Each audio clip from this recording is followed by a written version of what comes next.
In just a moment on the 10 p.m. report, we will update the condition of President Reagan, who is recovering from Monday's assassination attempt. And we'll have the details on a major drug bust in Austin, Minnesota, in which 6 people were arrested.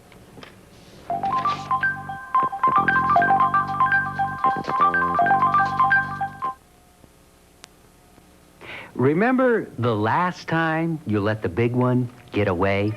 Well, Target is giving you another chance. During the big sale, you'll find the biggest savings we've offered in months on polycotton T-shirts, men's crew necks, and Mrs. and Junior's crews or V-necks. Big sale priced at $2.50 each. Save on girls and boys T-shirts, too. Big sale priced at $2.29 each. Don't let the big one get away. The big sale at Target.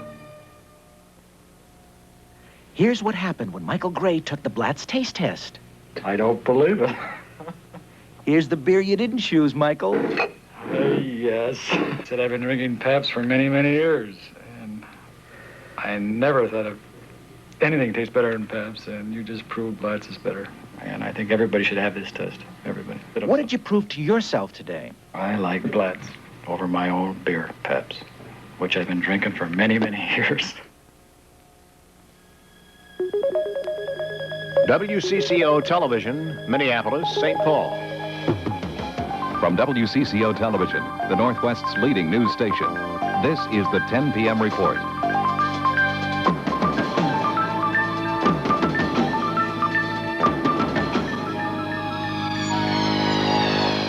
Good evening, everyone. 6 people are in custody tonight after a drug raid last night in Austin, Minnesota.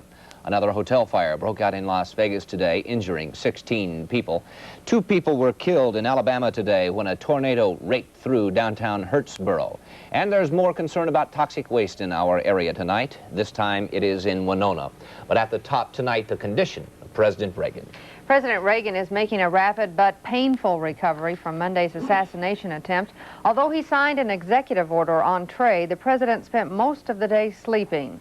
The First Lady arrived for a visit today carrying a jar of jelly beans. Mr. Reagan and his staff have taken over an entire quarter of the hospital. Messages have come in from more than 80 foreign leaders so far, and so many flowers have been received that the president is in fact giving them away to other patients. Miraculous is the word being used to describe press aide James Brady's condition. For the first time since he was shot in the head on Monday, Brady was able to speak today. However, doctors still don't know whether Brady suffered mental impairment from that wound. Washington Police Officer Thomas Delahanty is also recovering well from his wound, as is Secret Service agent Tim McCarthy. And we learned today that President Reagan is indeed a lucky man. Investigators now say Mr. Reagan's wound was not the result of a direct hit, but a bullet that had ricocheted off his limousine. Had it been a direct hit, the bullet would have penetrated farther into the president's body. The ricochet conclusion was reached when a microscopic fleck of black paint was found on the bullet removed from the president and from the unusual shape of the entry wound. Meanwhile, suspect John Hinckley Jr. remains in custody at the Marine Corps Jail in Quantico, Virginia. He was visited today by his attorneys and by a team of court-appointed psychiatrists. They met with Hinckley for 3 hours to determine if he's coherent enough to participate in his own defense. The psychiatrists are also studying pictures obtained by the United Press. They were taken within the last year and show the suspect on vacation in Washington, D.C., apparently in a relaxed mood. Another picture, taken 3 years ago, shows Hinckley at a Nazi Party demonstration in St. Louis. Hinckley was eventually kicked out of the Nazi Party. Its members said he spoke too much of violence. Last September, Hinckley was in New Haven, Connecticut. There, he reportedly spent hours in a bar showing photos of actress Jodie Foster, claiming she was his girlfriend. It was reported yesterday that Hinckley allegedly told police he was angry with President Reagan for somehow snubbing Miss Foster.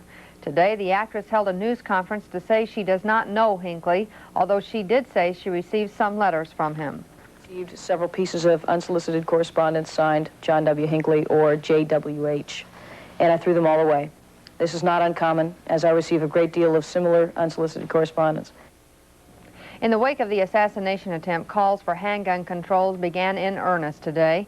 Massachusetts Senator Edward Kennedy led the way, saying he'll push for controls in Congress. Whether the victim is Ronald Reagan or someone whose name the nation will never know, it is time for us to disarm the violent criminals, the killers, and the psychopaths of their Saturday night specials and their cheap handguns. Of course, representatives of the gun lobby see the issue differently, and they were quick to express their side. Gun control would not have prevented the incident that occurred Monday. It will not prevent similar occurrences. It really is a waste of taxpayers' time and a diversion of efforts that should be put elsewhere in very productive pursuits. There were more than 50 bills pertaining to handgun controls pending in Congress before Monday's assassination attempt. Now